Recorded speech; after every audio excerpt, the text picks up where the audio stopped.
यह कहानी पूरी तरह काल्पनिक है। इसमें दिखाए गए सभी पात्र, स्थान और घटनाएं लेखक की कल्पना पर आधारित हैं। किसी जीवित या मृत व्यक्ति, संस्था, धर्म या समुदाय से इसका कोई संबंध मात्र संयोग हो सकता है। इस वीडियो का उद्देश्य केवल मनोरंजन है। कृपया इसे वास्तविकता न समझें। अगर किसी को इससे ठेस पहुंची हो, तो हमें खेद है। यह जानबूझकर नहीं किया गया है। वाह क्या दिन है आज का। विक्की भाई से बात करने के बाद मैं घबरा गया था कि मेरे साथ क्या होगा।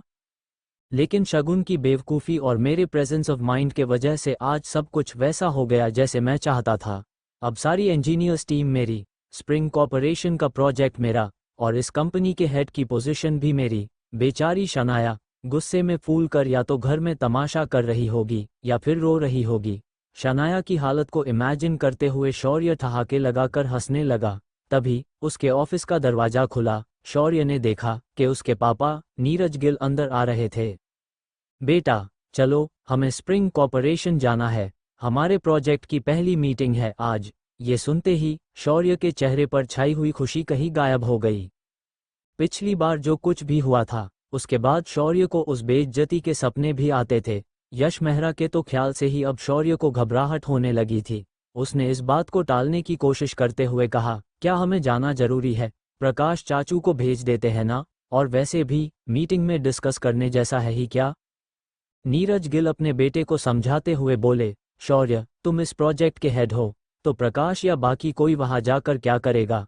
और वैसे भी यश मेहरा अब हमारा कुछ नहीं बिगाड़ सकता। हमारे पास लीगल कॉन्ट्रैक्ट है जिसे यश मेहरा ने खुद साइन किया है। ठीक है पापा, चलते हैं। शौर्य ये सोचकर मान गया था कि दिल्ली के रायजादा परिवार से दोस्ती करने का ये उसका इकलौता मौका था। मगर रायजादा खानदान के असली वारिस से तो शौर्य के अलग ही मसले थे। वही शहर के दूसरे कोने में, आहान तुम हर बात बर्बाद क्यों कर देते हो? अगर तुम शेखर की और शनाया की मदद नहीं कर सकते तो चुपचाप घर संभाला करो। ऑफिस में जाकर पापा जी से झगड़ा करने की तुम्हें क्या जरूरत थी भला? अपनी सासू माँ की डांट सुनकर आहान को आज जरा भी फर्क नहीं पड़ा था। उसने बेफिक्र लगते हुए मिसेस यामिनी गिल से कहा, मॉम क्या हुआ है? शनाया भी इस बारे में सोचकर कंफ्यूज हो गई थी कि ऑफिस में आनंद गिल के साथ जो कुछ भी हुआ था, उसके बारे में शनाया की मॉम को कैसे पता चल गया। इसका क्या मतलब है कि मुझे जैसे पता चला 10 मिनट पहले मुझे ऑफिस के मैनेजर का कॉल आया था। कह रहा था कि शनाया को इनाम के तौर पर मिली हुई 6 मंजिला बिल्डिंग और ऑफिस में उसकी पोजीशन को खारिज कर दिया गया है।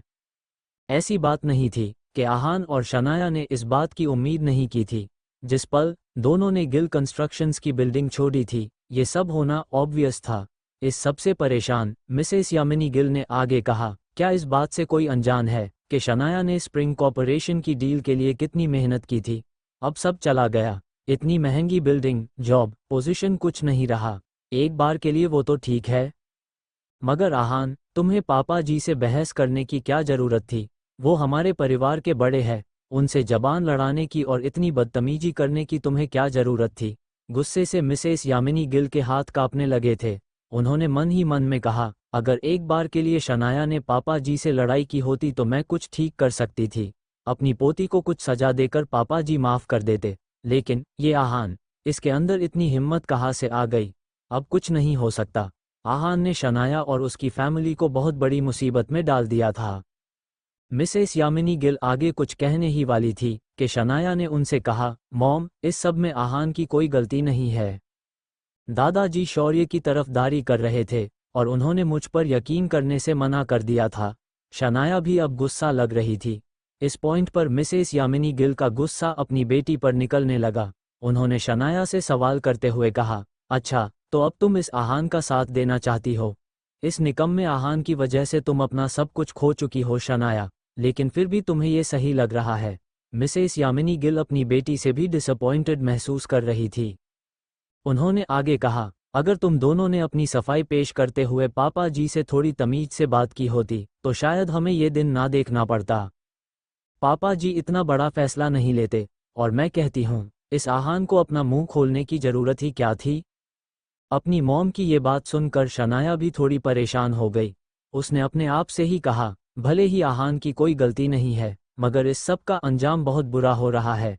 अब ना मेरे पास जॉब है, और ना ही कोई फैमिली सपोर्ट। उल्टा शौर्य के नेचर के अकॉर्डिंग ये बात पूरे शहर में फैलने में ज़रा भी देर नहीं लगेगी। यश मेहरा और विक्की के साथ मेरा जोड़कर कई सारी अफवाहें उड़ेगी और बातें भी होगी। शनाया की परेशान आहान की नज़रों से छिपी नहीं थी।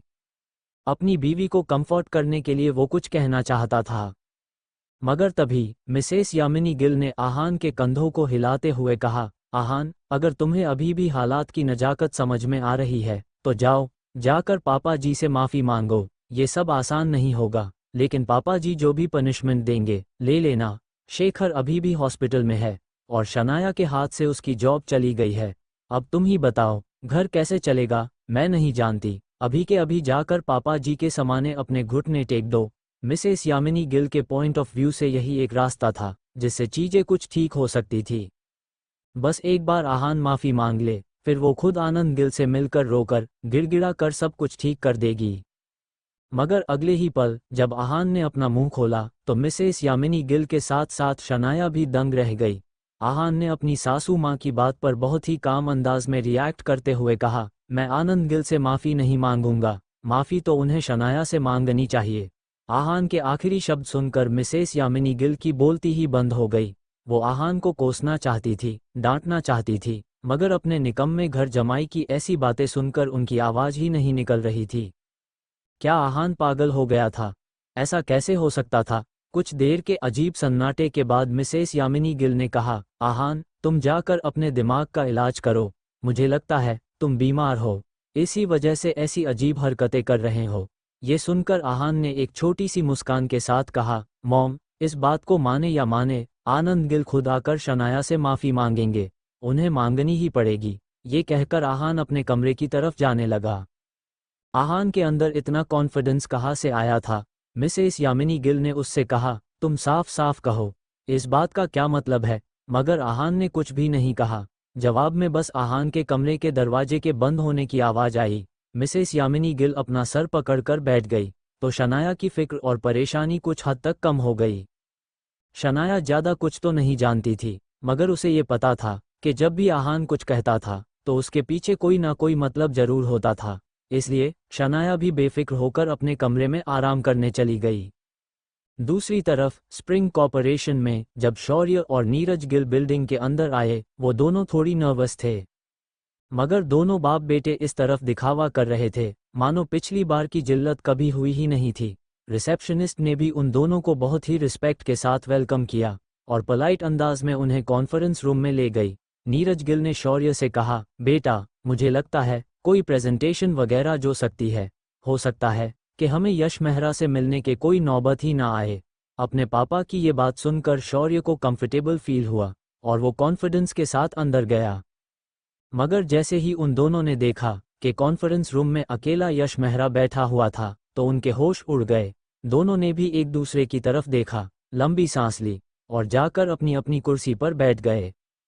सीईओ यश मेहरा, गुड आफ्टरनून, नीरज गिल ने शुरुआत करते हुए कहा।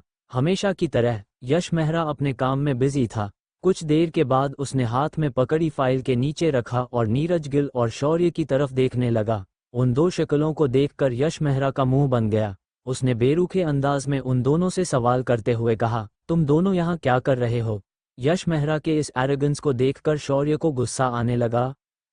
नीरज गिल का भी चेहरा जम गया, लेकिन उन्होंने मुस्कराकर चापलूसी करते हुए कहा, जी, कुछ दिनों पहले आपने हमारे गिल कंस्ट्रक्शन के साथ कॉन्ट्रैक्ट साइन किया था, वो स्प्रिंग। मगर इससे पहले कि नीरज गिल अपनी बात पूरी कर पाते, यश मेहरा ने उनकी तरफ देखे बिना ही उन्हें बीच में टोक दिया और उसने डायरेक्ट सवाल करते हुए कहा, क्या कॉन्ट्रैक्ट साइन करने के समय तुम वहाँ थे?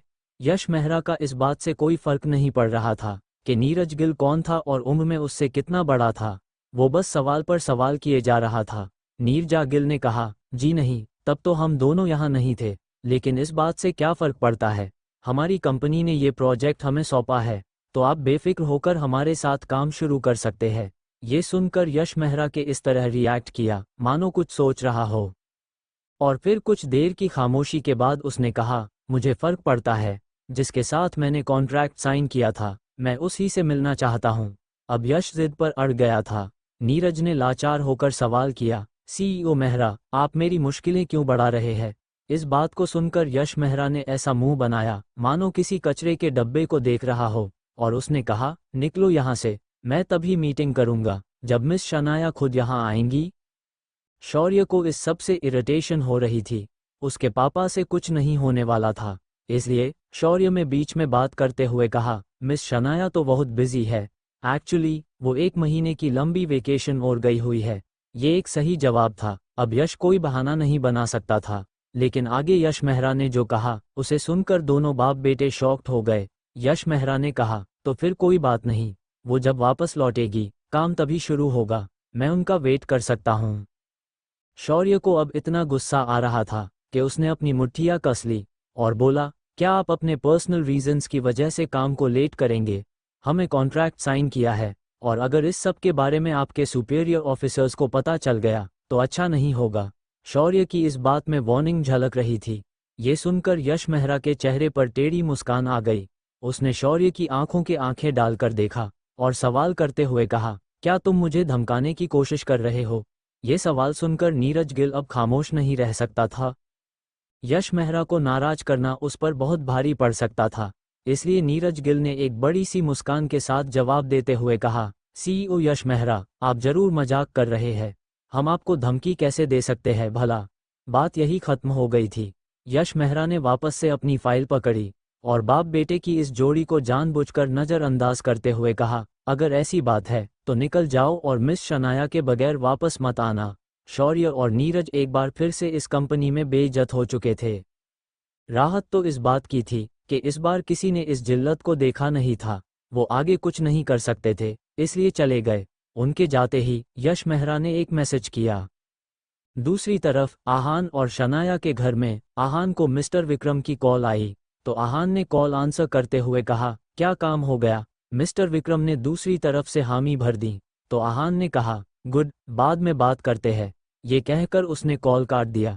इस वक्त आहान किचन में खाना बना रहा था कि तभी शनाया किचन के अंदर आई और उसने आहान से सवाल करते हुए कहा, आहान तुम किससे बात कर रहे थे? शनाया का सवाल सुनकर आहान नर्वस हो गया। उसने बहाना बनाते हुए कहा, जी, वो ऑफिस से कॉल थी। क्या आपको भूख लगी है? खाना अभी बन जाएगा, बस 5 मिनट। शनाया ने इस बारे में ज़्यादा नहीं सोचा और बोली, ओक। अपनी बात कहने के बाद वो जा ही रही थी कि शनाया को कुछ याद आया और उसने मूड कर आहान से पूछा, आहान तुम इस प्लाजा बार में कैसे आ गए? तुम वहाँ क्या कर रहे थे? आहान कल तुम इस प्लाजा बार में कैसे आ गए थे? तुम वहाँ क्या कर रहे थे? शनाया ने आहान से सवाल करते हुए कहा। जैसे ही आहान ने अपनी वाइफ की ये बात सुनी वो दंग रह गया। आहान ने इस बारे में तो सोचा ही नहीं था, मगर फिर आहान ने शनाया की तरफ देखकर न्यूट्रल अंदाज में कहा, वो ऑफिस में एक कॉलीग की शादी होने वाली है तो उसने पार्टी देने का कहा था। शनाया अब डाउट के साथ आहान को घूरने लगी। उसने आगे पूछा, अच्छा, तो फिर तुमने अंदर आकर मुझे उन गुंडों से अकेले बचा लिया? आहान जानता था कि होश में आने के बाद शनाया ये सवाल तो करने ही वाली थी, इसलिए उसने बिना किसी हिचकिचाहट के कहा, वो मैंने पुलिस को कॉल कर दिया था। पुलिस के बारे में सुनकर शनाया को आहान पर यकीन हो गया और वो किचन से बाहर चली गई। आखिरकार आहान की जान में जान आई। उसने एक राहत की सांस की और वापस से दाल को तड़का देने लगा। आहान ने सोचा ही था कि मुसीबत टल गई कि तभी शनाया वापस से किचन में आ गई और आहान से सवाल करते हुए बोली, आहान वैसे तुम्हारे ऑफिस में काम करने वाले लड़के ने तुम्हें प्लाजा बार जैसे जगह पर पार्टी दी, वो इतना खर्चा कैसे कर सकता है? शनाया बहुत स्मार्ट थी और जितनी आहान की सैलरी थी उससे 5-10 हज़ार ज़्यादा खर्चा प्लाजा बार जैसी जगह पर एक वक्त के खाने और ड्रिंक्स पर होता था, इसलिए शनाया का सवाल लॉजिकल था। आहान ने एक गहरी सांस ली और नॉर्मल होने का प्रिटेंड करते हुए बोला, जी सही है, इतना खर्चा तो हम कर ही नहीं सकते। शनाया जानती थी, इसलिए वो अब सांवलिया नजरों से आहान की तरफ देखने लगी। आहान ने कुछ सोचा और कहा, वो हमें ऑफिस की तरफ से वाउचर्स मिले थे, इसलिए हम वहां गए थे। अब तो शनाया के पास सवाल करने की कोई जगह ही नहीं बची थी, इसलिए उसने हाँ में सर हिलाया और जाकर डाइनिंग टेबल पर बैठ के अपने खाने का इंतजार करने लगी। मेरी तो जान ही निकल गई थी, आहान ने अपने आप से ही कहा और खाना बनाने पर फोकस करने लगा। थोड़ी ही देर में खाना बन गया। आहान ने शनाया के प्लेट में खाना सर्व किया और दोनों साथ में लंच करने लगे। आहान ने नोटिस किया कि शनाया किसी गहरी सोच में डूबी हुई थी। ये बात आहान को परेशान कर रही थी। उसने दिल ही दिल में कहा, मैं नहीं चाहता कि मेरे बारे में सोच के शनाया परेशान हो जाए। आहान ने फिर कुछ सोचा और शनाया का मूड लाइट करने के इरादे से कहा, आप सोते वक्त खर्राटे लेती है शनाया। आहान की कही ये बात सुनकर शनाया हैरान रह गई। उसने अपनी बड़ी बड़ी आंखों से आहान की तरफ घूर कर देखा और बोली, क्या, मैं कोई खर्राटे नहीं लेती, और वैसे भी तुम्हें कैसे पता, तुम झूठ बोल रहे हो। ऐसी बात नहीं थी कि शनाया को याद नहीं था। भले ही सुबह जब शनाया की आंख खुली तो वो अपने बेड पर अकेली ही थी, मगर रात के बीच में जब शनाया की आंख खुली थी तो उसने आहान को अपने पास सोते हुए देखा था। शनाया आहान के सीने पर सर रखकर सोते हुए बहुत कंफर्टेबल भी फील कर रही थी, लेकिन वो इस बारे में आहान को पता नहीं लगने देना चाहती थी। आहान ने शनाया की बात का जवाब देते हुए कहा, क्या मैं झूठ कह रहा हूँ? कल रात हम साथ ही सोए थे। आप इतने जोर से खर्राटे ले रही थी कि मुझे काफ़ी देर तक नींद नहीं आई। आहान की बात सुनने के बाद शनाया ने कुछ सोचा। ये आहान खर्राटों के बारे क्यों बात कर रहा है? मुझे बहुत ही ऑकवर्ड फील हो रहा है। हाँ, अब यही रास्ता है। शनाया ने मन ही मन में कुछ सोचा और आहान की तरफ गुस्से से देखकर बोली, क्या, कल रात तुम मेरे साथ सोए थे? जैसे ही ये बात बाहर आई आहान की बोलती बंद हो गई। कल रात शनाया नशे में थी तो उसे वैसे भी कुछ याद नहीं रहने वाला था, लेकिन आहान ने खुद ही अपनी टांग पर कुल्हाड़ी मार दी थी। उसने शनाया के सामने अपनी सफाई पेश करते हुए कहा, शनाया, वो मैंने जानबूझकर कुछ भी नहीं किया, आपने ही मुझसे रुकने का कहा था। सच में? आहान को देखकर ये बताना मुश्किल नहीं था कि वो कितना डरा हुआ था। अपने घबराए हुए पति की ऐसी हालत देखकर शनाया को जोर जोर से हंसने का मन कर रहा था, लेकिन वो आहान के सामने कुछ रिएक्ट करके बात को बिगाड़ना नहीं चाहती थी। इसलिए शनाया ने बहुत ही बॉसी अंदाज में आहान की तरफ देखकर कहा, अच्छा तो ऐसी बात है। मैंने तुमसे रुकने का कहा, मुझे तो याद ही नहीं आ रहा। शनाया आहान की टांग खिंचाई कर रही थी। आहान ने कुछ सोचा और मन ही मन में कहा, शनाया को तो लग रहा होगा कि मैं कितना बदतमीज हूँ, अभी मैं उनसे नजरें नहीं मिला सकता। आहान ने फिर कुछ सोचा और अपनी कुर्सी से खड़े होकर बोला, मैं हलवा बनाना भूल गया, अभी बना देता हूँ। मीठे के बिना खाना अच्छा नहीं लगता, आप आराम से खाना खाए, मैं अभी हलवा लेकर आता हूँ। अपनी बात कहने बाद आहान तुरंत किचन की तरफ चला गया। उसने तो शनाया के जवाब का भी इंतजार नहीं किया। उसे ऐसे जाते हुए देखकर शनाया की हंसी छूट गई। खिलखिलाकर हंसने के बाद शनाया ने अपने आप से ही कहा, ये आहान भी ना, इसे चिढ़ाने में एक अलग ही मजा आता है। जहां एक तरफ आहान और शनाया के घर में हंसी मजाक का माहौल था, गिल कंस्ट्रक्शन की हवा में एक अलग ही टेंशन था। स्प्रिंग कंस्ट्रक्शन से आने के बाद शौर्य और नीरज गिल की हालत गुस्से और चिढ़ से खराब हो रही थी। इस यश मेहरा की हिम्मत तो देखो, वो रायज़ादा खानदान के कुत्ते जैसा है, लेकिन फिर भी हमारी इंसल्ट कर रहा है। शौर्य ने गुस्से से तिलमिलाते हुए कहा। अपने बेटे की ऐसी बात सुनकर नीरज गिल ने अपनी राय देते हुए कहा, मुझे लगता है कि जरूर उसे किसी ने ऐसा करने के लिए उकसाया होगा या फिर वो किसी वजह से ऐसा कर रहा है। यश मेहरा एक बहुत ही होशियार बिजनेसमैन है, वरना वो रायज़ादा खानदान के लिए काम नहीं कर रहा होता। पता नहीं वो हमें इतना तंग क्यों कर रहा है। अपने पापा की बात सुनते ही शौर्य ने इम्पल्सिव होकर कहा, अगर ऐसी बात है तो हमें कानून की मदद लेनी चाहिए। हमारे पास यश मेहरा ने साइन किया हुआ कॉन्ट्रैक्ट है, हम उस पर केस कर देते हैं। एक दो नोटिसेस देखेगा तो उसकी अक्ल ठिकाने आ जाएगी। शौर्य की बात सुनकर नीरज गिल डिसएग्री करते हुए बोले, बेवकूफ़ी मत करो शौर्य, क्या तुम सच में रायज़ादा खानदान के खिलाफ जाना चाहते हो? जिस कोर्ट में तुम ये केस करोगे ना, उस पूरे के पूरे कोर्ट को खरीदने की ताकत रखते हैं रायज़ादा। क्या एक प्यादे के लिए तुम राजा से दुश्मनी मोल लेना चाहते हो? अपने पापा की कही ये बात सुनकर शौर्य का सारा गुस्सा धरा का धरा रह गया। उसने फिर सोचा कि अगर उसने गुस्से में ऐसा कोई कदम उठाया तो रायज़ादा खानदान उसे ऐसा गायब करेगा कि कोई भी उसे ढूंढ नहीं पाएगा। ये ख्याल ही शौर्य को डराने के लिए काफ़ी था। शौर्य ने फिर नीरज गिल की तरफ देखकर कहा, पापा तो फिर अब हम क्या करें? नीरज गिल खुद इस मैटर को लेकर परेशान थे, इसलिए उन्होंने शौर्य से कहा, पता नहीं, चलो पापा ऑफिस में आ गए होंगे, उनसे ही पूछ लेते हैं। शौर्य ने अपने पापा की बात पर हामी भरी और इस सब के लिए शनाया को जिम्मेदार ठहराते हुए बोला, ये सब शनाया की ही साजिश होगी, जरूर अपने पर्सनल रिलेशंस का इस्तेमाल करके शनाया ने यश मेहरा को हमारे खिलाफ भड़काया होगा। अब दादाजी ही बता सकते हैं कि इस मुसीबत से कैसे रास्ता निकालना है। इन दोनों बाप बेटे की जोड़ी के पास अब ये एक ही रास्ता बचा था बाकी, और वो दोनों कर भी क्या सकते थे।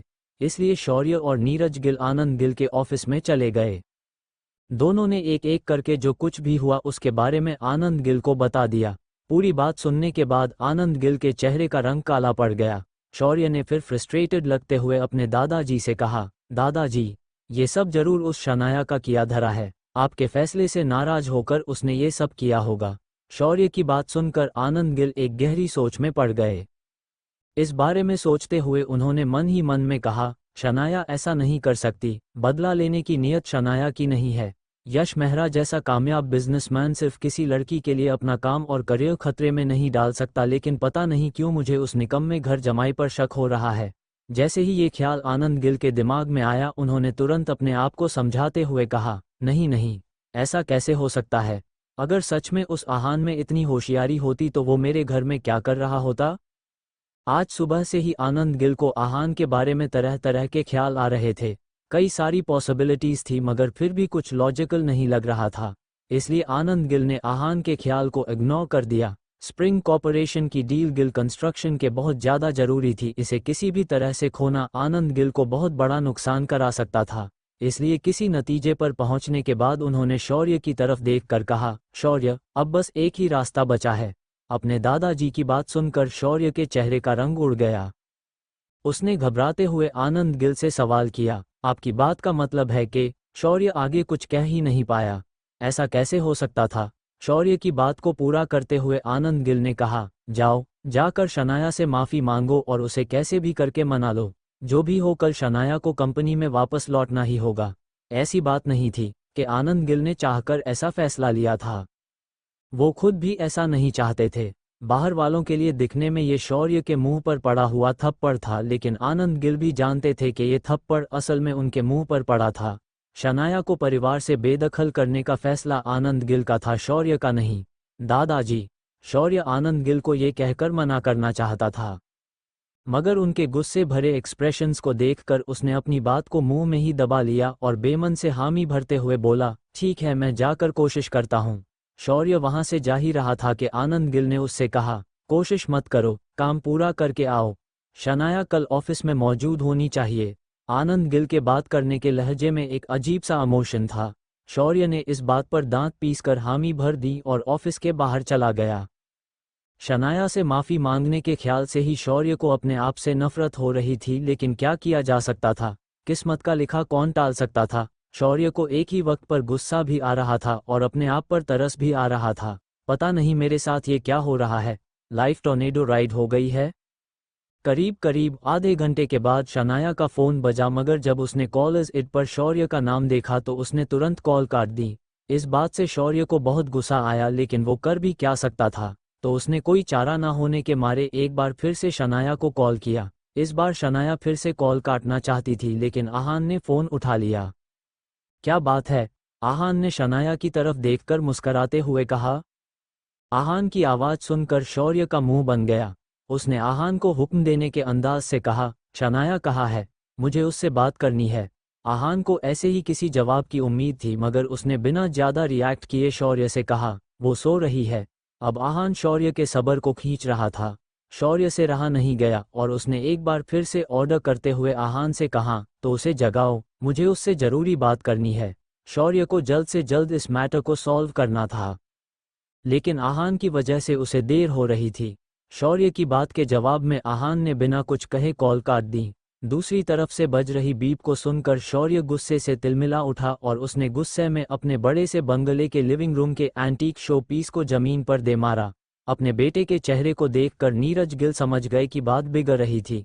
उन्होंने शौर्य से कहा, उसे एक बार फिर कॉल करो। शौर्य ने बेमन से एक बार फिर कॉल किया।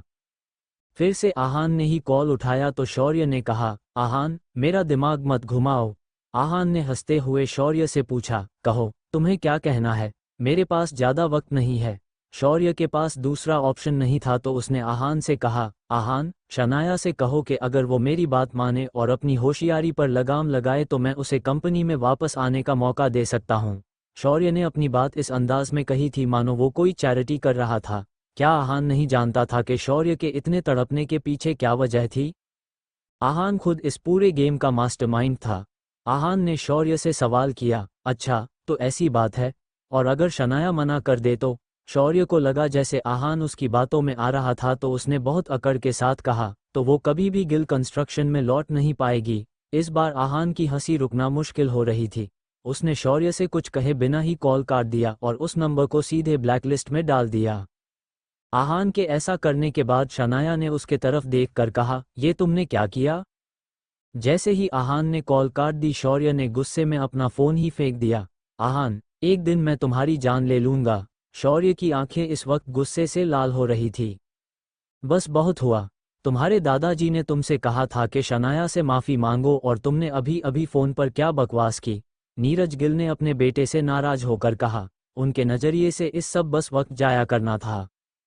शौर्य ने कहा, लेकिन पापा मैं कैसे, अब जब मैं खुद उस शनाया से बात करना चाहता हूं तो वो नखरे दिखा रही है, और रही बात उस आहान की तो वो मुझे गुस्सा दिलाने का एक भी मौका नहीं छोड़ रहा। आज तो उसने हद ही कर दी, कमीना मेरी बात काट रहा है। नीरज गिल अपने बेटे के गुस्से से अनजान नहीं थे, मगर ये सिचुएशन अब उनके सब्र का अंजाम ले रही थी। इसलिए नीरज गिल ने अपना गुस्सा दबाने की कोशिश की और शौर्य को समझाते हुए बोले, कुछ तोहफे खरीदो और शनाया के घर जाके सीधे उससे माफी मांगो। जितना जल्दी ये मामला खत्म होगा उतना बेहतर होगा। मगर ये सिचुएशन अब उनके सब्र का अंजाम ले रही थी। इसलिए नीरज गिल ने अपना गुस्सा दबाने की कोशिश की और शौर्य को समझाते हुए बोले, कुछ तोहफे खरीदो और शनाया के घर जाके सीधे उससे माफी मांगो। जितना जल्दी ये मामला खत्म होगा उतना बेहतर होगा। नीरज गिल अपने बेटे के गुस्से से अनजान नहीं थे। अपने पापा की ये बात सुनकर शौर्य ने नाक सिकुड़ते हुए कहा, पापा, उस शनाया से माफी मांगने से मेरी इज्जत ही क्या रह जाएगी। नीरज गिल अपने बेटे की हालत को समझ रहे थे, लेकिन इस वक्त क्या करना जरूरी था उन्हें इस बात का ज्यादा ख्याल था। अपने पापा की ये बात सुनकर शौर्य ने नाक सिकुड़ते हुए कहा, पापा, उस शनाया से माफी मांगने से मेरी इज्जत ही क्या रह जाएगी। नीरज गिल अपने बेटे की हालत को समझ रहे थे, लेकिन इस वक्त क्या करना जरूरी था उन्हें इस बात का ज्यादा ख्याल था। इस वजह से नीरज गिल ने शौर्य को डांट लगाते हुए कहा, तुम्हारी इज्जत ज्यादा जरूरी है या फिर स्प्रिंग कॉर्पोरेशन की डील। अब शौर्य को भी इस बात का अंदाजा हो गया कि उसके पास कोई दूसरा ऑप्शन नहीं था, तो इसलिए उसने अपने पापा की तरफ देखकर डिटर्मिन्ड अंदाज में कहा, ठीक है पापा, उस शनाया को और उसके निकम्मे पति को कुछ दिन की खुशी दे ही देते हैं। अपनी ये बात कहने के बाद शौर्य नीरज गिल के साथ शनाया के घर आने के लिए निकल गया। दूसरी तरफ आहान और शनाया के घर में, ये तुमने क्या किया? शनाया ने आहान से सवाल करते हुए कहा। आहान ने जब ये सवाल सुना तो उसे लगा कि शायद शनाया को उसका ऐसा करना अच्छा नहीं लगा था, मगर इसके पहले कि आहान अपनी वाइफ से माफी मांगता, शनाया ने उससे आगे कहा, बहुत अच्छा किया, उस शौर्य के साथ ऐसा ही करना चाहिए। शनाया अपनी बात कहते हुए मुस्कुराने लगी। बहुत देर तक दोनों यूं ही हंसते खिलखिलाते हुए बातें कर रहे थे। कब शाम हो गई पता ही नहीं चला। मिसेस यामिनी गिल भी हॉस्पिटल से घर आ गई। अब शेखर गिल की तबीयत थोड़ी बेहतर हो रही थी। अंदर आते ही उन्होंने देखा कि आहान और शनाया आपस में गप्पे लड़ा रहे थे। ये देखकर मिसेस यामिनी गिल का मुंह बन गया। उन्होंने मन ही मन में कहा, इस निकम्मे आहान ने सब कुछ बिगाड़ कर रख दिया है, मगर फिर भी शनाया को कोई फर्क ही नहीं पड़ रहा। पता नहीं ये फैला हुआ रायता कब ठीक होगा। अब जब वो कुछ भी नहीं कर सकती थी तो इसलिए उन्होंने इस बात को नज़रअंदाज कर दिया। मिसेस यामिनी गिल अंदर आई ही थी कि डोर बेल बजने लगी। पता नहीं कौन आया है, मिसेस यामिनी गिल ने अपने आप से ही कहा और बेमन से दरवाजा खोलने चली गई। मगर जब मिसेस यामिनी गिल ने देखा तो वो दंग ही रह गई। मिसेस यामिनी गिल ने देखा कि दरवाजे के बाहर उनके जेठ जी नीरज गिल और उनका बेटा शौर्य खड़े थे। आज पहली बार वो दोनों बहुत ही रिस्पेक्ट के साथ मुस्कराते हुए यहाँ आए थे। शौर्य ने तो मिसेस यामिनी गिल को हैरान ही कर दिया। उसने अपनी छोटी चाची के आगे झुककर उनके पैर भी छू लिए, मगर फिर भी मिसेस यामिनी गिल ने उससे आशीर्वाद में कुछ भी नहीं कहा। आखिरकार उनके इस बिगड़े भतीजे ने शनाया की जिंदगी ऑलमोस्ट बर्बाद ही कर दी थी। मिसेस यामिनी गिल का दिल इतना बड़ा तो नहीं था कि शौर्य को माफ कर देती। उन्होंने बस बेमन से नीरज गिल और शौर्य को अंदर आने का कहा। जब काउच पर बैठे आहान और शनाया ने उन दोनों को वहां देखा तो जानबूझकर नीरज गिल और शौर्य को नजरअंदाज कर दिया। शनाया आराम से अपने काउच पर पैर फैलाकर बैठी हुई थी और आहान उसे फ्रूट्स काट के खिला रहा था। ये नज़ारा देखकर शौर्य को इतना गुस्सा आ रहा था कि अगर उसके मतलब की बात ना होती तो वो आज जरूर एक बार फिर से शनाया और आहान से लड़ना शुरू कर देता, मगर वो खामोश रहा। कुछ देर के ऑकवर्ड सन्नाटे के बाद नीरज गिल ने फाइनली अपना मुंह खोला। वो शनाया की तरफ देखकर प्यार भरे लहजे में बोले, शनाया बेटा, तुम्हारे और शौर्य के बीच में जरूर कोई गलत फहमी हुई है। आहान ने इस बात को सुनते ही शनाया के चाचा जी से सवाल करते हुए कहा, कैसी गलतफहमी?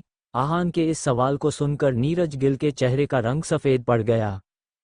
इस निकम्मे घर जमाई का इस तरह बीच में बोलना उन्हें खास पसंद नहीं आया था। एकदम से उन्हें एक ख्याल आया और वो अपने आप से ही बोले, शनाया को अपनी तरफ करने में और स्प्रिंग कॉर्पोरेशन से हुई इस डील को हथियाने में बस एक ही रुकावट है और वो है ये आहान। पता नहीं इस नालायक लड़के में इतनी हिम्मत कहाँ से आ गई। उसने सिर्फ पापा को ही अपोज नहीं किया है मगर अब वो शनाया से रिलेटेड सब कुछ अपने कंट्रोल में लेने लगा है। नीरज गिल के मन में चल रही बात उनके बेटे शौर्य से छिपी नहीं थी। उसने गुस्से आहान की तरफ देखकर कहा, आहान अच्छा होगा कि तुम अपने काम से काम रखो, हमारे बीच में मुंह मारने का हक तुम्हें किसने दिया? इस सब से तुम्हारा कोई मतलब नहीं है। शौर्य की ये बात सुनकर आहान के चेहरे पर एक स्माइल आ गई। वो कुछ कहने ही वाला था कि शनाया ने शौर्य से कहा, अगर आहान का इस सब से कोई मतलब नहीं है तो मेरा भी नहीं है। अपनी बीवी की कही ये बात सुनकर आहान के दिल में नरमी छा गई। शनाया उसे इस बात का एहसास दिलाया था कि आहान शनाया के लिए कितना जरूरी था, मगर शनाया की इस तरफदारी से शौर्य का दिल जलने लगा। उसने गुस्से से अपने दांत पीसे और चुप हो गया। एकदम से नीरज गिल की नज़रें अब आहान पर आकर रुक गई। वो समझ गए कि अब शनाया के फैमिली से रिलेटेड हर बात आहान से कंट्रोल में थी। भले ही वो इस बात से हैरान थे लेकिन अब यही हकीकत थी। उगते सूरज के सामने झुकना प्रकृति का असूल है और यही ध्यान में रखते हुए नीरज गिल ने आहान से पूछा, आहान तुम्हें क्या लगता है? मगर बजाय इसके से आहान नीरज गिल के सवाल का जवाब देता उसने उनसे ही उल्टा सवाल किया, क्या आप यहाँ पर माफ़ी मांगने आए हैं?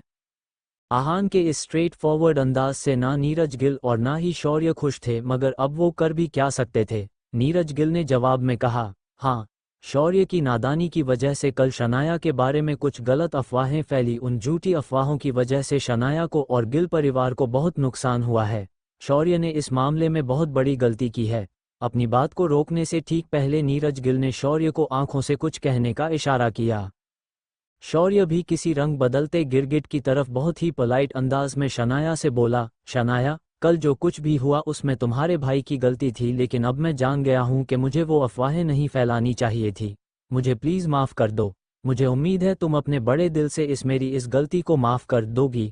अपनी बात कहते हुए शौर्य ने नज़रें झुका ली ताकि उसकी आंखों में झलक रही नफरत ना दिखे और शनाया की माफ़ी का इंतजार करने लगा। मगर आगे शनाया ने जो कहा उसे सुनकर सिर्फ शौर्य ही नहीं नीरज गिल भी हैरान रह गए। शनाया बोली, शौर्य, क्या वो बस अफवाहें थी? अब तक शौर्य इस बात को मानने के लिए तैयार ही नहीं था कि इस पूरी साजिश के पीछे उसका ही हाथ था।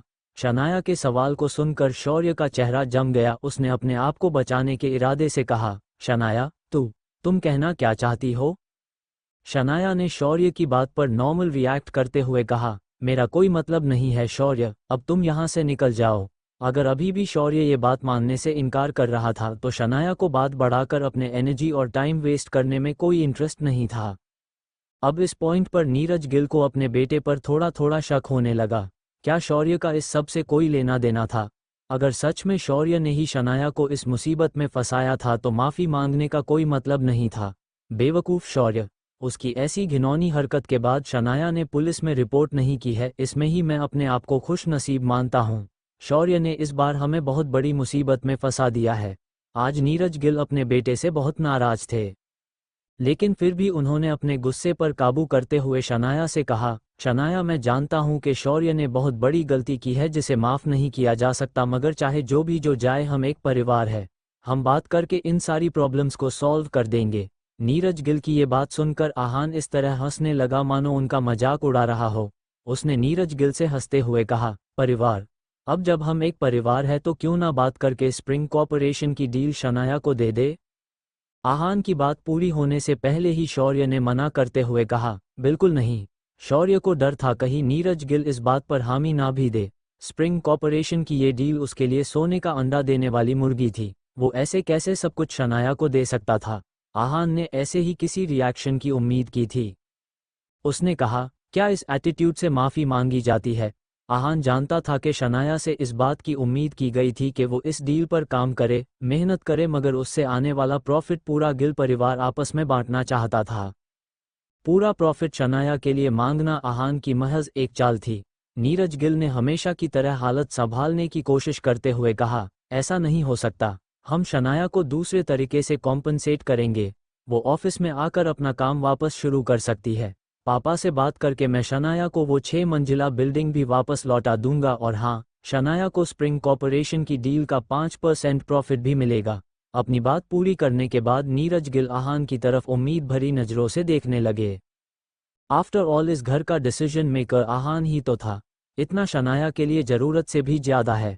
मुझे लगता है मैंने जो ऑफ़र की है उसे आहान और शनाया रिजेक्ट नहीं कर पाएंगे, नीरज गिल ने मन ही मन में कहा। अब बस वो एक हाँ का इंतजार कर रहे थे, मगर जब आहान ने कुछ कहा तो उनके चेहरे का रंग हो उड़ गया। 5%? चाचा जी आपका दिल तो बहुत बड़ा है। आहान की बात सुनकर नीरज गिल ने अपनी ऑफर को एक्सप्लेन करते हुए कहा, आहान, 5% प्रॉफिट को कम मत समझो, उतने में तुम सब आराम से अपनी पूरी जिंदगी बिता सकते हो। नीरज गिल आहान की अभी की हालत की अच्छे से जानते थे। फिलहाल आहान एक महीने के कुछ 10 से 12 हज़ार कमाता था और फिर भी वो 5% को कम समझ रहा था। आहान ने इस बात पर कुछ रिएक्ट नहीं किया और बहुत ही काम अंदाज में अपना फैसला सुनाते हुए कहा, ठीक है चाचा जी, अब आप वापस जाइए और आनंद गिल से कहिए कि जब तक वो खुद शनाया से माफ़ी नहीं मांगते और स्प्रिंग कॉर्पोरेशन की पूरी डील शनाया को नहीं सौंपते वो वापस नहीं आएगी। अगर ऐसा होता है तो ही हम आगे बात करेंगे। भले ही आहान ने अपनी बात किसी इम्पल्स के बिना कही थी, मगर उसके हर एक शब्द को सुनकर वहां मौजूद हर कोई हैरान रह गया। शौर्य और नीरज गिल की आंखें तो खुली की खुली ही रह गई थी। क्या आहान पागल हो गया था? पहले कुछ मिनट तो दोनों बाप बेटे की बोलती ही बंद हो गई थी, लेकिन फिर नीरज गिल ने आहान से कहा, लगता है कि शुरुआत से ही तुम अपना और हमारा वक्त जाया करना चाहते थे। आहान, क्या तुम जानते हो कि पापा से माफ़ी मंगवाने का क्या नतीजा हो सकता है? नीरज गिल की बात सुनकर आहान ने बहुत ही बेफिक्र अंदाज में कहा, नतीजा? मैं भी देखना चाहूंगा कि अब मुझे किन नतीजों का सामना करना पड़ता है। आहान को इस बात से क्या फर्क पड़ रहा था?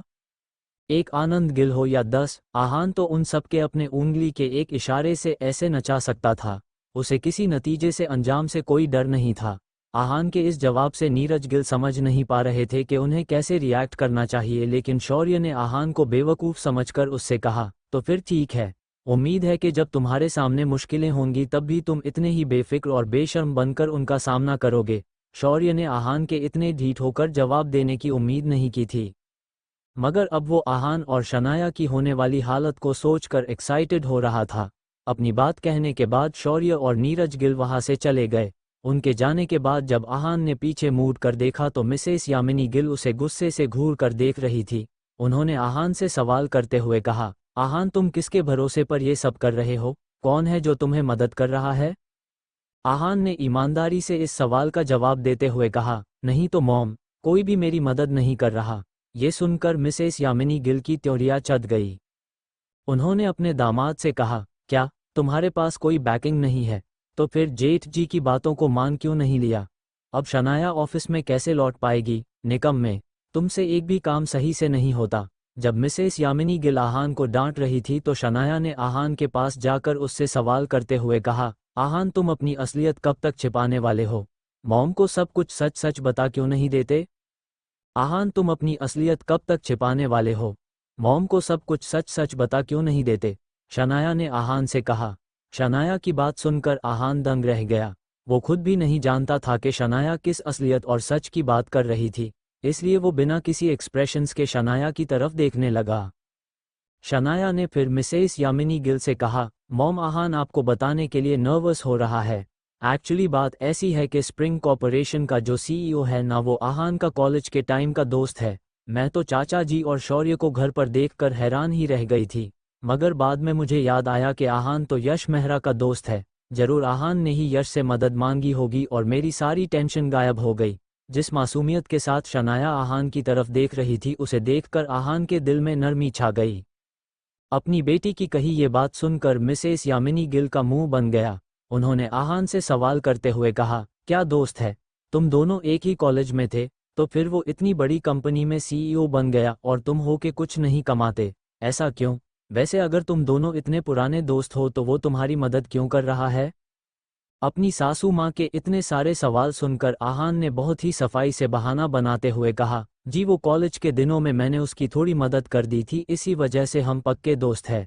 आहान का बहाना तो काफ़ी अच्छा था, मगर मिसेस यामिनी गिल कभी भी अपने दामाद से खुश ही नहीं होती थी, इसलिए उन्होंने आहान को डांट लगाते हुए कहा, अब ये भी कोई सेफ सिचुएशन नहीं है।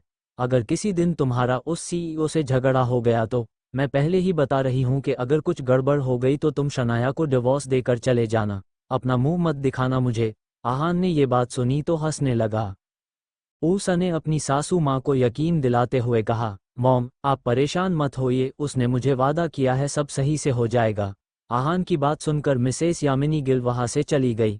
जाते हुए उन्होंने मन ही मन में कहा, अगर ये आहान भी उस यश मेहरा की तरह होता तो मुझे ब्लड प्रेशर की दवाई खाने की जरूरत ही ना पड़ती। खैर छोड़ो, अब जो भी है मेरा दामाद है, उसे सहना ही पड़ेगा। ऐसी बात नहीं थी कि मिसेस यामिनी गिल आहान को नापसंद करती थी, मगर जिन्हें लगता था कि उनकी शनाया के कंपैरिजन में आहान कुछ भी नहीं था। अब बेचारी मिसेस यामिनी गिल को कहा पता था कि आहान यश मेहरा की तरह नहीं, उसका भी बॉस था। मिसेस यामिनी गिल के बाद आहान ने शनाया की तरफ एक स्माइल के साथ देखा और वहां से बिना कुछ कहे चला गया। अगली सुबह पूरे गिल परिवार और उनके एम्प्लॉयज़ को इस बात का पता चल गया कि शनाया ने वापस आने की क्या शर्तें रखी थी। आनंद गिल से माफ़ी मंगवाने की शनाया की हिम्मत को देखकर सभी उसके बारे में तरह तरह की बातें बना रहे थे। गिल परिवार में आनंद गिल उन सबके लिए किसी भगवान से कम नहीं थे, उनके सभी पर कई सारे एहसान थे। और दूसरी तरफ शनाया, वो एक बेवकूफ़ लड़की थी जिसने एक बहुत ही गरीब लड़के से शादी की थी। वो लड़का जो ना ही कुछ कमाने के लायक था और ना ही अपनी बीवी को संभालने के, मगर फिर भी किसे पता था कि असल में सच्चाई क्या थी। सुबह से मिसेस यामिनी गिल को उनके रिश्तेदारों के कॉल्स आ रहे थे जो उन्हें भला बुरा सुना रहे थे। अब तो मिसेस यामिनी गिल और शनाया परेशान हो गई थी कि तभी डोर बेल बजने लगी। शनाया, देखो ना, तुम्हारे उस निकम्मे आहान की वजह से सब घर पर हमसे झगड़ा करने आ रहे हैं। इस लड़के को तो मैं आज, ये कहते हुए मिसेस यामिनी गिल ने दरवाज़ा खोला। जब उन्होंने देखा कि दरवाजे के बाहर कौन खड़ा था तो उनकी बोलती ही बंद हो गई। शनाया भी इस डर से बाहर आ गई कि कोई उसकी मॉम को बातें ना सुना दे, लेकिन उसने देखा कि दरवाजे पर खुद आनंद गिल खड़े थे।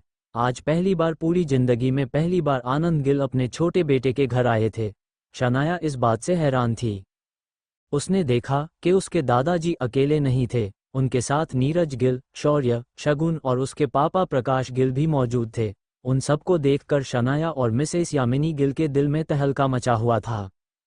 उसने देखा कि उसके दादाजी अकेले नहीं थे, उनके साथ नीरज गिल, शौर्य, शगुन और उसके पापा प्रकाश गिल भी मौजूद थे। उन सबको देखकर शनाया और मिसेस यामिनी गिल के दिल में तहलका मचा हुआ था। लेकिन आहान वो इस तरह काम था कि ये सब होने की उसे बहुत पहले से ही उम्मीद थी। वो जानता था कि आनंद गिल के पास हार मानने के अलावा दूसरा कोई ऑप्शन ही नहीं था।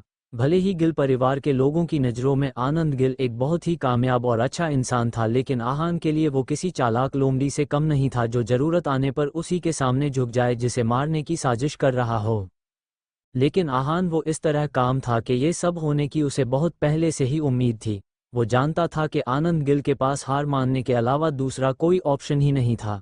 भले ही गिल परिवार के लोगों की नज़रों में आनंद गिल एक बहुत ही कामयाब और अच्छा इंसान था, लेकिन आहान के लिए वो किसी चालाक लोमड़ी से कम नहीं था जो ज़रूरत आने पर उसी के सामने झुक जाए जिसे मारने की साजिश कर रहा हो। इसी वजह से आहान के लिए आनंद गिल का वहां आना कोई हैरानी की बात नहीं थी। जैसे ही आनंद गिल ने घर के अंदर अपने कदम रखे, वो एक एक करके सबकी तरफ देखने लगे। शनाया और मिसेस यामिनी गिल की हैरानी उन्होंने देख रही थी, जो कि जाहिर सी बात थी, मगर जब आनंद गिल की नज़रें आहान की नज़रों से जाकर मिली तो वो दंग रह गए। आहान की आंखों में कोई हैरानी नहीं थी, उल्टा वो आनंद गिल की तरफ इस तरह देख रहा था मानो वो उसका मजाक उड़ा रहा हो। आहान के चेहरे पर एक हल्की सी मुस्कान थी जिसे देखकर आनंद गिल ने मन ही मन में कहा, आज कई सालों में पहली बार मुझे ऐसा लग रहा है कि मैंने कोई गलती कर दी है। जब उस दिन आहान ने कहा था कि हमें शनाया को दुख पहुंचाने की कीमत चुकानी पड़ेगी तो वो गलत नहीं कह रहा था। एक पल के लिए आनंद गिल के माथे पर पसीने की एक परत बन गई थी। वो आज एक बात जान गए थे कि आहान 3 साल से सोया हुआ एक शेर था, एक बहुत ही खतरनाक शेर जिसे जगाना उनके लिए बहुत जिल्लत लेकर आया था। आनंद गिल अंदर से पूरी तरह से हिल गए थे। पल के लिए आनंद गिल के माथे पर पसीने की एक परत बन गई थी। वो आज एक बात जान गए थे कि आहान 3 साल से सोया हुआ एक शेर था, एक बहुत ही खतरनाक शेर जिसे जगाना उनके लिए बहुत जिल्लत लेकर आया था। आनंद गिल अंदर से पूरी तरह से हिल गए थे। उन्होंने जाकर सोफे पर बैठते हुए दिल ही दिल में कहा, मुझे ये समझ में नहीं आ रहा कि आहान ने गिल परिवार में शादी क्यों की, और अगर की भी तो वो 3 साल से ऐसे क्यों जी रहा था कि वो कुछ नहीं कर सकता। जो लड़का मुझे किसी से माफ़ी मांगने के लिए मजबूर कर सकता है वो कुछ भी कर सकता है। क्या ये गिल परिवार का बिजनेस टेक ओवर करना चाहता है? अगर ऐसी बात है तो ये लड़का तोप की बारूद से कम नहीं। इस लड़के के अंदर सिर्फ टैलेंट और होशियारी ही नहीं, बहुत सब्र भी है, जिसके चलते ये जिंदगी में हर जंग को जीतने की ताकत रखता है। इस सब के बारे में सोचते हुए आनंद गिल इतने घबराए हुए थे कि आहान की तरफ देखने से भी डर रहे थे। तभी मिसेस यामिनी गिल ने आनंद गिल के पैर छू कर कहा, पापा जी आप कैसे हैं? क्या मैं आपके लिए चाय बना दूं? अपनी बहू की बात सुनकर आनंद गिल अपने होश में वापस लौटे और उन्होंने कहा, नहीं यामिनी, कोई तकलीफ करने की जरूरत नहीं है। आगे उन्होंने अपनी नज़रें शनाया पर रोकी और उससे बोले, शनाया बेटा मैं सीधे मुद्दे पर आऊँगा, जो कुछ भी हुआ उसे भूल कर ऑफिस वापस आ जाओ। मुझे उम्मीद है कि बीती बातों को पीछे छोड़कर स्प्रिंग कॉर्पोरेशन की डील को अच्छे से संभाल लोगी। अब जब उन्होंने इतना कहा था तो शनाया मना करके रूड नहीं दिखना चाहती थी, इसलिए उसने अपने दादाजी की बात पर हामी भर दी। अब इस बात से फर्क ही नहीं पड़ता था कि आनंद गिल ने माफ़ी मांगी थी या नहीं, क्योंकि उन्होंने बहुत ही होशियारी से खुद शनाया को वापस लौटने के लिए मना लिया था। अब अगर फिर भी आहान उन्हें शनाया से माफ़ी मांगने के लिए इंसिस्ट करता तो ये उसका बचपना होता, इस वजह से आहान ने कुछ नहीं कहा। शनाया की हामी को जानने के बाद आनंद गिल तुरंत मंदिर जाने का बहाना बनाकर वहां से चले गए। उनके जाने के बाद मिसेस यामिनी गिल ने अपनी बेटी की तरफ एब्सेंट माइंडेड होकर देखा और उससे सवाल करते हुए बोली, शनाया बेटा, क्या मैं कोई सपना देख रही हूँ? क्या सच में तुम्हारे दादाजी ने स्प्रिंग कॉर्पोरेशन की डील की पूरी जिम्मेदारी तुम्हें दे दी है? अपनी माँ के सवाल का जवाब देते हुए शनाया की आंखें चमकने लगी। उसने बहुत ही खुश होकर मिसेस यामिनी गिल से कहा, मॉम ये कोई सपना नहीं है, अब वो प्रोजेक्ट मेरा है। अपनी बात कहने के बाद शनाया ने आहान की तरफ देखा। आहान ने उससे कुछ भी नहीं कहा था, लेकिन शनाया ये अच्छे से जानती थी कि ये सब सिर्फ और सिर्फ आहान की वजह से ही हो रहा था। मिसेस यामिनी गिल को भी अब आहान से कोई शिकायत नहीं थी, उल्टा वो अपने दामाद से बहुत इम्प्रेस्ड लग रही थी।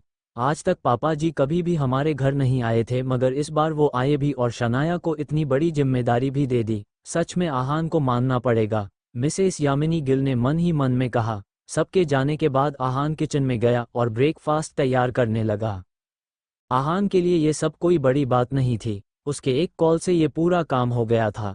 आहान को अब एक बात की तसल्ली हो गई थी कि आगे से नीरज गिल हो या शौर्य और शगुन, कोई भी शनाया को परेशान करने से पहले 10 बार सोचने वाले थे। ब्रेकफास्ट करने के बाद शनाया सीधे स्प्रिंग कॉर्पोरेशन के ऑफिस गई और यश मेहरा के साथ मीटिंग के बाद इस डील पर उसका काम ऑफिशियली शुरू हो गया। 2 दिनों के बाद आनंद गिल ने इस डील के मिलने का सेलिब्रेशन करने के लिए एक बड़ी सी पार्टी का ऑर्गेनाइजेशन किया। इस पार्टी के दरमियान पूरे शिमला शहर के सामने इस बात का अनाउंसमेंट किया गया कि शनाया गिल को स्प्रिंग कॉर्पोरेशन के प्रोजेक्ट का हेड बनाया गया था। इस पार्टी की वजह से शनाया कई लोगों के अटेंशन का शिकार बन गई थी। शिमला के बिजनेस सर्कल में हर कोई शनाया के नाम के ही चर्चे कर रहा था। बहुत लोग जानते थे कि गिल कंस्ट्रक्शन की नई सीईओ जितनी होशियार है उतनी ही खूबसूरत भी है। शहर के बड़े बड़े फैमिलीज के बेटे शनाया में इंटरेस्ट ले रहे थे। लेकिन फिर जल्द ही ये बात बाहर आ गई कि शनाया की 3 साल पहले ही शादी हो गई थी। कुछ लोग आहान को गोल्ड डिगर कहकर बुला रहे थे तो कुछ लोगों के लिए वो एक बहुत ही लकी इंसान था। आहान खुद नहीं जानता था कि इन सारे गॉसिप्स पर उसे हंसना चाहिए या रोना चाहिए, मगर शनाया की वजह से पूरे शमिला में गिल परिवार का निकम्मा घर जमाई बहुत फेमस हो गया था। पार्टी के अगले दिन शनाया ने छुट्टी ले ली और सुबह सुबह वो आहान के कमरे में आ गई। आहान अपने रूम में कॉफ़ी पीते हुए न्यूज़पेपर पढ़ रहा था। जब उसने देखा कि शनाया आई थी तो उसने मुस्कराकर अपनी बीवी से कहा, गुड मॉर्निंग, क्या आपको भी कॉफ़ी पीनी है? मैं अभी ले आता हूँ। आहान के इस सवाल को सुनकर शनाया ने ना में सर हिला दिया और बोली, नहीं, मुझे कुछ नहीं चाहिए। तुम क्या कर रहे हो? आहान ने हाथ में पकड़ा न्यूज़पेपर शनाया की तरफ बढ़ा दिया और हंसते हुए बोला, शनाया आपकी पार्टी ने मुझे जाना माना गोल्ड डिगर बना दिया है। आहान ने ये बात बस मजाक में ही कही थी, लेकिन जब शनाया ने ये बात सुनी तो उसके दिल में दर्द होने लगा। शनाया ने देखा कि न्यूज़पेपर में पार्टी में खींची हुई कई सारी फोटोज थी और उसमें शनाया के साथ साथ आहान का भी जिक्र किया गया था, मगर ये जिक्र कुछ पॉजिटिव नहीं था बल्कि आहान के बारे में भली बुरी बातें लिखी गई थी। ये देखकर शनाया का मुंह बन गया और उसने मन ही मन में कहा, इस न्यूज़पेपर को अब एक नोटिस भेजना पड़ेगा। इनकी हिम्मत कैसे हुई आहान के बारे में ऐसा सब कुछ लिखने की। फिर शनाया ने आहान की तरफ देखा और उसका हाथ अपने हाथ में लेते हुए बोली, आहान, आई एम सॉरी, ये सब मेरी वजह से हो रहा है। सच में ये मीडिया वाले तो बस राय का पहाड़ बनाने का मौका ढूंढते हैं, लेकिन ट्रस्ट मी, मैं ये सब ठीक कर दूंगी, प्रॉमिस। आहान से ये सब कहते हुए शनाया की आंखें नम हो गई थी। ये देखकर आहान को बहुत ही अच्छा लगा कि शनाया अब उसके बारे में सोचने लगी थी। वो आहान के फीलिंग्स को कंसिडर करने लगी थी, इसलिए आहान बहुत खुश था, लेकिन वो शनाया को परेशान नहीं करना चाहता थी। इसलिए उसने शनाया से कहा, शनाया, आप बिना वजह परेशान हो रही है, मुझे इस सब से कोई प्रॉब्लम नहीं है। आपको इतना ज़्यादा सोचने की कोई ज़रूरत नहीं है। अब आपके कंधों पर काम की बड़ी जिम्मेदारी भी है, इसलिए आप मेरी फिक्र करना छोड़ दीजिए, ठीक है। शनाया को ये जानकर बहुत राहत मिली कि उसके हस्बैंड को उसकी कितनी चिंता थी, तो इसलिए शनाया ने आहान की तरफ देखकर हाँ में सर हिला दिया। शनाया का जवाब जानने के बाद आहान ने अपना कॉफ़ी का कप पकड़ा और कॉफ़ी का एक एक सीप लेने लगा। शनाया का ध्यान न्यूज़पेपर से हट गया और एकदम से उसकी नज़र आहान के गले पर पड़ी। एक एक सीप के साथ आहान के एडम्स एप्पल में जो मूवमेंट हो रही थी उसे देखकर शनाया की आंखें वहीं टिक गई। उसके पलकें भी झपकने का नाम नहीं ले रही थी। शनाया की धड़कनें तेज होने लगी और सांस आना मुश्किल हो गया। ये मुझे क्या हो रहा है? नजरें हटाओ शनाया, नजरें हटाओ, कहीं और देखो, शनाया ने अपने आप को ही समझाते हुए कहा। लेकिन फिर भी शनाया का ध्यान अभी भी आहान के गले पर ही था। कुछ सेकंड्स के बाद फाइनली आहान की कॉफ़ी खत्म हुई और उसने शनाया की तरफ देखा। आप मुझे घूर क्यों रही है? आहान ने शनाया से सवाल करते हुए कहा। एक कदम से शनाया ने अपनी नज़रें आहान से फेर ली और एक गहरी सांस लेने लगी। शनाया को याद आया कि वो आहान से मिलने क्यों आई थी। उसने कहा, आहान, वो आ रही है। अगर आप लोग इस कहानी का अगला भाग सुनना चाहते हैं तो जल्दी से मेरे चैनल को सब्सक्राइब करें और मुझे बताएं कि आपको यह कहानी कैसी लगी।